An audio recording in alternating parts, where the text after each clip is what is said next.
రామారావు, మొన్న పండగ అత్తగారింటికి వెళ్ళినప్పుడు మీ ఊరు కులుకు భజన డాన్స్ మిస్ అయిపోయావురా. ఎరా రాఘవ, ఏంటి కొత్తగా గడ్డం? ఏముంది, 4 రోజులు లీవ్లో ఉన్నా. బద్ధకం. వచ్చే వారం ఆఫీస్కి వెళ్ళాలి, అప్పుడు తీస్తా. అది సరే గానీ నువ్వేంట్రా దూరదర్శన్? పండక్కి తప్పితే మీ ఊరు పక్కకే రావడం లేదు. నీకేంటి రాఘవ, ఏమైనా చెప్తావు? స్టేట్ గవర్నమెంట్ ఉద్యోగం కూర్చోబెట్టి పెడుతున్నారు. మా పరిస్థితి ఇది వరకుట్లో లేదురా. చాలా ప్రైవేట్ ఛానల్స్ వచ్చేస్తున్నాయి. మేం గట్టిగా కష్టపడకపోతే నిలబడటం కష్టం. గంగాధర్, నువ్వు ఎంత కష్టపడ్డా నిలబడటం కష్టమే. ఆల్రెడీ జెమిని టీవీ, ఈటీవీ అని ప్రైవేట్ ఛానల్స్ టౌన్ల వరకు వచ్చేసాయి. నెక్స్ట్ ఇంకా ఊళ్ళకే. నానా సలీం, మీరు కష్టపడకపోయినా అంతే. సెల్ ఫోన్ టెక్నాలజీ చాలా స్పీడ్ గా వచ్చేస్తుంది. నియర్ ఫ్యూచర్ లో మీ ల్యాండ్ ఫోన్లు అన్ని మాయమే. అందుకే మేమంతా కష్టపడి మా డిపార్ట్మెంట్ నిలబెడతాం. అబ్బో, చానాలకి చిన్ననాటి స్నేహితులంతా ఒకే చోట చేరారే. ఏంటి రామారావు, మన ఊరికి ట్రాన్స్ఫర్ చేసిన తర్వాత చేతులు కట్టేసినట్టు ఉండదా? ఇక్కడ నువ్వు సాల్వ్ చేయడానికి పెద్ద సమస్యలు లేవు, అలాగే నువ్వు చేయడానికి పనులు లేవు. డ్యూటీలో ఎప్పుడు జాయిన్ అవుతుండవు? రేపే. అయితే ఇంకా పనుంటే తప్ప రేపటి నుంచి కనపడరా. కొత్త ఎప్పుడు వస్తాడేమో గానీ పాతనైతే 11 గంటలకు వచ్చి టెన్షన్ 1 గంటకు వెళ్ళిపోయేవాడు. సుఖం ఉండేది మనకి. అవును కదా. గర్జన ఆడేం చేస్తా ఉండవు. సార్ వచ్చేసి ఉన్నాడు, జనాల్ని కలుస్తా ఉన్నాడు. సార్ వచ్చాడు. సార్ పట్టుకోండి, పట్టుకోండి. సార్ వచ్చేసాడు.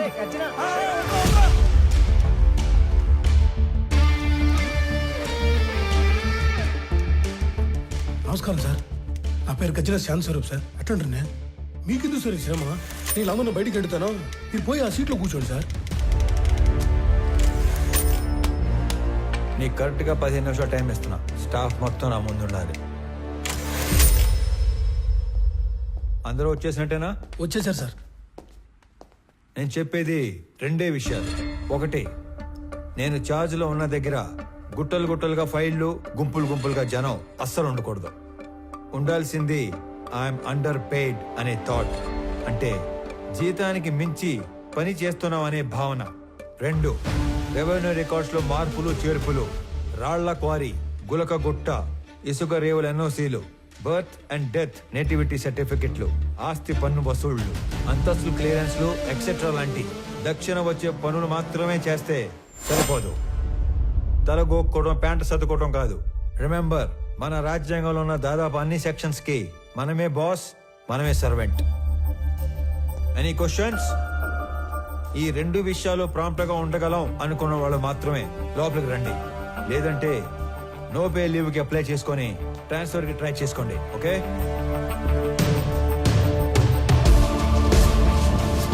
There is no privacy, no protocol in my office. నేను చేసే పని మీకు కనపడాలి, మీరు చేసే పని నాకు కనపడాలి. Only progress that matters.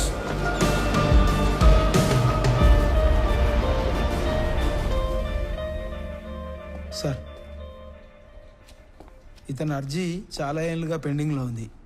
కౌలు రైతు, 2 ఎకరాల ప్రభుత్వ బీడు భూమిని చూసుకొని అప్లికేషన్ పెట్టుకున్నాడు. కానీ అప్పర్ క్యాస్ట్. అతనికి ఆ భూమి ఇవ్వలేమని చెప్పినా కూడా ఆఫీస్ చుట్టూ తిరుగుతూనే ఉన్నాడు సార్. ఇప్పుడు కూడా మీతో గోడు చెప్పుకుంటానని నా ప్రాణం దూడేస్తున్నాడు సార్. అయ్యో, రైతు తన 10 వేళ్లు మట్టిలో పెడితే గాని మన 5 వేళ్లు నోట్లోకి వెళ్ళావు. అడంగల్ 13వ కాలంలో అతని పేరు రాసి తీసుకునిరా, నేను సంతకం పెడతాను. గవర్నమెంట్ కోర్టుకు వెళ్తుంది. అది కోర్టులో తేలే లోపు నేను రిటైర్ కూడా అవుతాను. ఈ లోపు రైతు వ్యవసాయం చేసుకుంటాడు. అయ్యా, చచ్చేలోపు 1 సెంటు భూమి కన్నా ఆసామిని అవుదాం అనుకున్నానయ్యా. నీ వల్ల నా కళ నెరవేరింది. నువ్విచ్చే ఆ మట్టిలో మాణిక్యాలు పండిస్తానయ్యా, మాణిక్యాలు పండిస్తాను. చూస్తా ఉండు మళ్ళా. ఒక్కొక్క మనిషి ఎంత పని చేయొచ్చా? మనం ఏళ్ల కొద్దీ చేయని పనిని కొన్ని వారాల్లో చేయించాడు ఆయన. మొగలాయి సార్. లేదంటే రోజు 6 గంటలకు ఆఫీసు బేగ వేసే టయానికి 56 మంది వెయిట్ చేస్తూ ఉండేవారు. ఇంకా 1 గంట టైం ఉంది, 2-3 కన్నా ఎక్కువ లేరు. ఆయన ఏదో మాయ చేశాడు సార్. పెద్ద మాయ చేశారు. మనం ఎంతో మంది దగ్గర పనిచేసాం. కాలం నీడలో వాళ్ళందరినీ మర్చిపోయాం. కానీ ఇతని నీడలో కాలాన్నే మర్చిపోయాం. గుర్తుండిపోతారా? రే అనంతు, పెద్దమ్మ చెప్పింది, వదిన చెప్పిందని సాకుతో నువ్వు టౌన్ లో షాపింగ్ అయిపోయాక ఆఫీస్కి వచ్చిన డిస్టర్బ్ చేయవద్దు. సర్లేనా, ఒక్కసారికి ఈడు చూడు, అది రోడ్డు ఎటా నడుస్తుడు. ముసలోడా,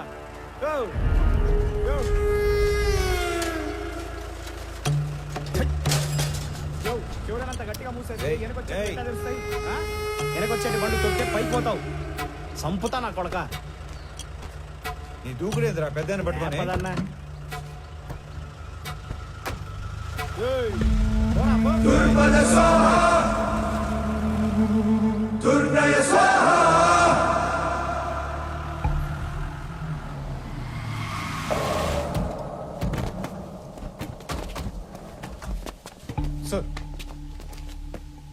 ఇంత కష్టమైన పని అని తెలియక పెద్ద పోసు కొట్టి మిమ్మల్ని నమ్మి ఈ పని టేకప్ చేశా. తిక్కలాడు తినాలకు వెళ్తే మెట్లు ఎక్కను దిగను సరిపోయింది.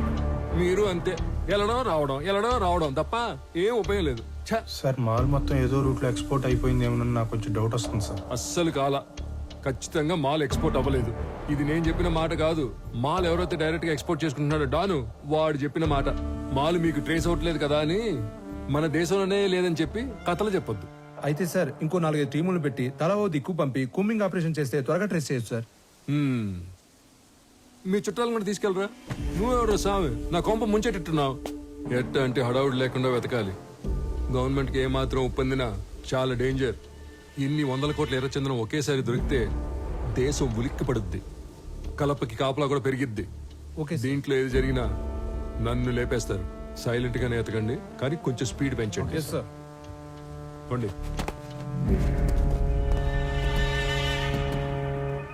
Good morning sir. Morning morning morning మాల్నీదే. Good morning sir. Good morning sir. ఇది మాల్నీదే, ఇది మాల్నీదే, ఇది కూడా మాల్నీ. ఏంటి ఇవన్నీ? పేరు మాలిని సార్, ఊరు తెమ్మసముద్రం. ఆస్తి వారసత్వ బదిలీ కోసం అప్లికేషన్ పెట్టుకుంది. మనం దాన్ని రిజెక్ట్ చేశాం. దానికి నిరసనగా ఆవిడ ఉత్తరాలు రాస్తూ ఉంటుంది. బాగా బతికి చితికిన కుటుంబం అంట సార్. సరే కొత్తగా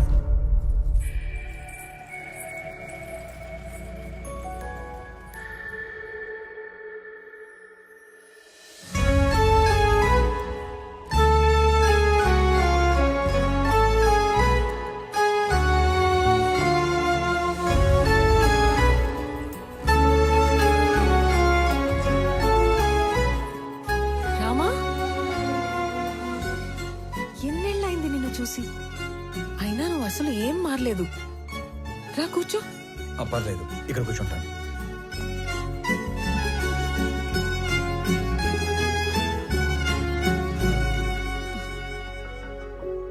నీ పేరేంటి తల్లి?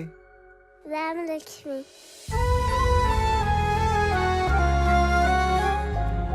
ఇప్పుడే వస్తాను. స్కూల్కి వెళ్తున్నావా?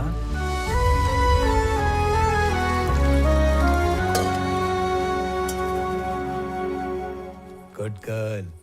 తీసుకోరామా. ఇప్పుడు చెప్పు, మన ఊరికి ఎప్పుడు వచ్చావు? నీకు ఒక్కడే కొడుకు కదా? బుడ్డోడు ఎలా ఉన్నాడు? ఏంటి ఏం మాట్లాడావు?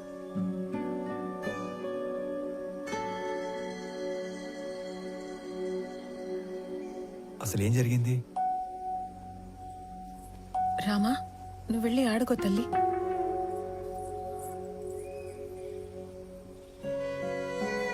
నా జీవితంలో జరిగిన చాలా మలుపుల్లో ఇది కూడా ఒకటి. మా వారి పేరు సురేంద్ర. మా నాన్నతో పాటు నార్త్లో కాంట్రాక్ట్లు చేసేవారు. నా పెళ్లికి ముందు నుంచి కూడా మా నాన్నకి బాగా ఇష్టమైన వ్యక్తి. అమ్మ నాన్న కాలం చేశాక ఇక్కడే సెటిల్ అయ్యాం. కాంట్రాక్ట్లలో ఇబ్బందుల వల్ల నష్టాలు, వాటితో కష్టాలు కూడా వచ్చాయి. వర్మ అనే తన ఫ్రెండ్ ఏదో కొత్త బిజినెస్ ప్లాన్ ఉందంటే కలిసి వస్తానని వెళ్ళిన మనిషి తిరిగి రాలేదు. నేను ఏడ్చి ఏడ్చి కన్నీళ్లు కూడా రావట్లేదు. అవును, ఇవి నీ చేతికి ఎలా వచ్చాయి?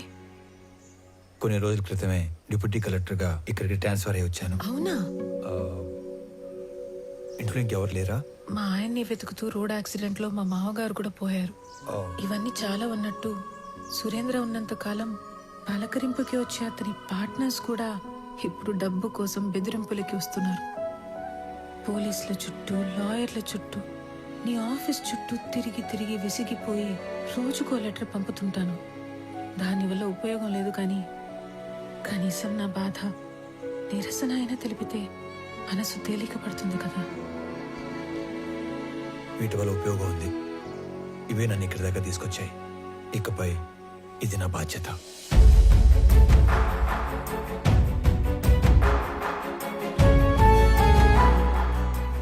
వల్ల ప్రేమలో ఓడిపోయినా ఆ బాధని లోపలే దిగమింగుకొని చిరునవ్వుతో వెళ్లిన రామ నాకు దూరమయ్యి దాదాపు 7 సంవత్సరాలయ్యింది. దిక్కుతోచని పరిస్థితుల్లో ఉన్న నన్ను వెతుక్కొనొచ్చి భరోసా ఇచ్చి వెళ్తున్న రామాని చూస్తుంటే చాలా జ్ఞాపకాలు గుర్తుకొస్తున్నాయి.